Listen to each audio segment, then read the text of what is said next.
over. Hi, Granddad. Hey, Gunther, what's going on? How are you?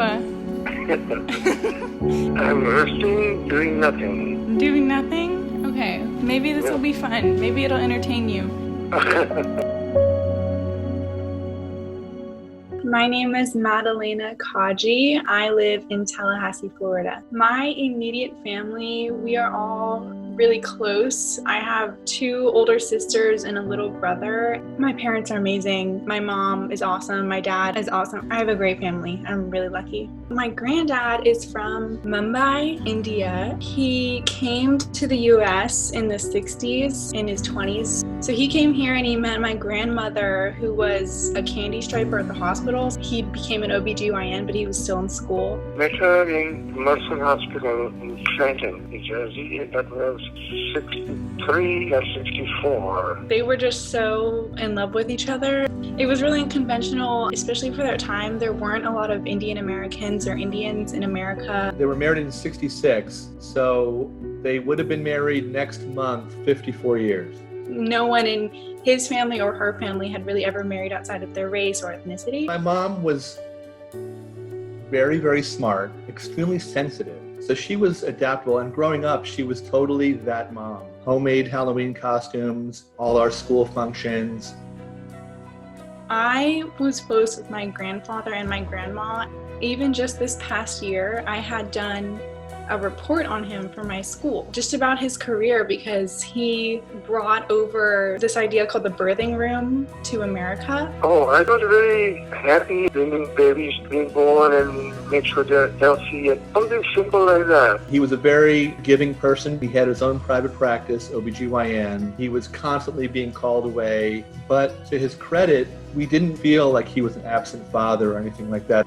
He was just the biggest role model, and learning about his career in these last few months it's so lucky that I did that. That is just such a special time. We spent New Year's together, and we just sat around on the couch and we talked to him about his life. And I had no idea how special and how important it was that we did that when we did. The first case of the deadly coronavirus making its way to the U.S. My sister was mentioning, coronavirus is going to come. And I'm starting to see reports in radiology journals about the appearance on chest x-ray. I did not anticipate it to come here and impact me as much as it did. We started getting concerned. My grandmother had been in the hospital. We got my mom into assisted living. We thought that she'd be safer there than in the hospital or at home, where she had people and caregivers coming in and out. She wanted my dad to be there. She didn't want to be alone, and he wanted to be where she was. He got himself admitted there as well, in a room next door. My grandparents were in 2 separate rooms. I should have been, in retrospect, a lot more panicked about them both being in this facility.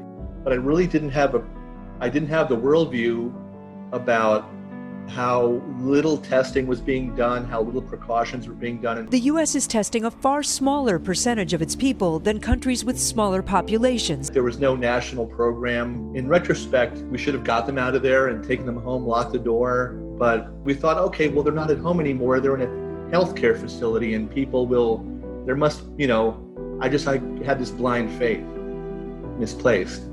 So then in April, my mom first got positive test. My granddad still was like, I need to see my wife. I need to be with her. I need to be in that room. And we just could not stop him. So he went in there and got sick. They tested him and he was positive, and 3 days later he was admitted. I remember just like freaking out, because it seemed like impending doom that they were gonna die. The nursing staff who I was speaking with intermittently there, along with my brother, said that he didn't look well.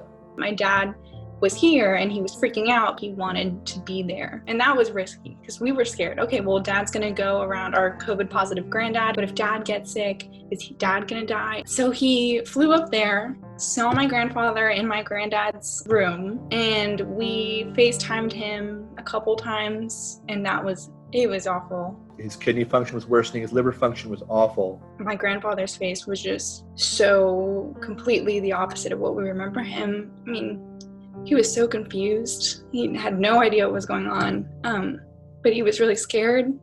he called out for us. He was like, calling my older sister's name, like, Mina, when are you going to come see me again? And like planning our next visit to go visit him this summer. So that was hard, and he couldn't really recognize who was on the phone. All the patients in this room, all the feet that you see, they all have COVID. The ICU in that hospital was full, so they were putting people in rooms that have a monitor, but they're not ICU rooms like that you can see all around you with glass. So he was in a room without a wooden door, and they kept the door closed because the nurses were all full PPE. So the only way they could see my dad is they rigged up a baby monitor. One of the hospitalists taking care of my dad was somebody who had known my father. And because I was a physician and I was wearing PPE, she let me come and relieve my brother and stay with my dad. That my dad was allowed to go into the room as a physician was a big deal, and we're extremely grateful for that. And my dad, he never liked being alone. So the fact that we could be there means a lot to me. On the 27th, he just went to sleep, and that was it. Seeing them go through that and seeing the passing, it's traumatic. There's no other way to say it. It's traumatic, it's painful, and you can never forget it. You can never unsee it. You can never unexperience it. My father's biggest concern the last few years of his life was taking care of my mother. She also had coronavirus. Our focus immediately turned to my mother. But she survived that first time, and in August, she committed suicide. So that was really hard. So we lost both of them in a span of 3 months. As a child, it just feels like that was the second COVID-related fatality. That was another crushing blow.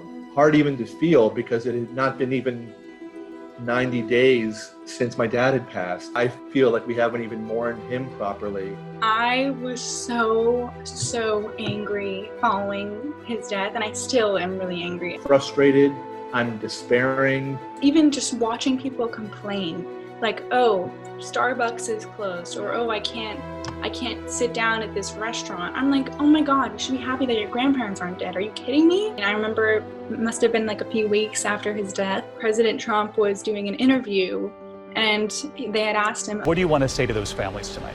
I want to say I love you.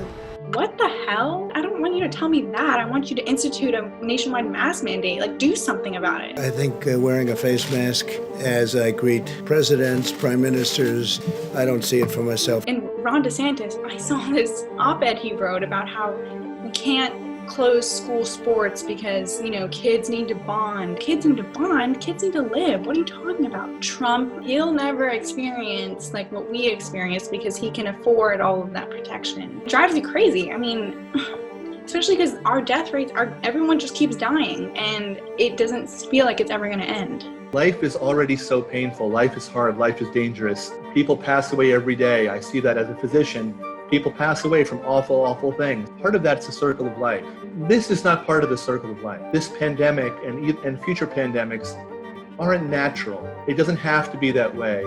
Our time all comes someday, but this 180,000 people, it wasn't their time. These were preventable deaths. I would have done anything if it meant my granddad and my grandmother could still be alive. I mean, I would have sat in my home for years. Ease the guidelines and open things up. I don't think anything is worth lives. On a return to normal life, our country's going to be open. If Trump had just not politicized wearing a mask or caring about COVID, I really wonder if my granddad would still be alive. This is more deadly. This is 5 per, this is 5% versus 1% and less than 1%, so this is deadly stuff. I wanted to always play it down. I still like playing it down. So it's very, very important that who you elect is prepared to be in crisis mode for a long time. If you had to do it all over again, would you do it again? Oh, absolutely.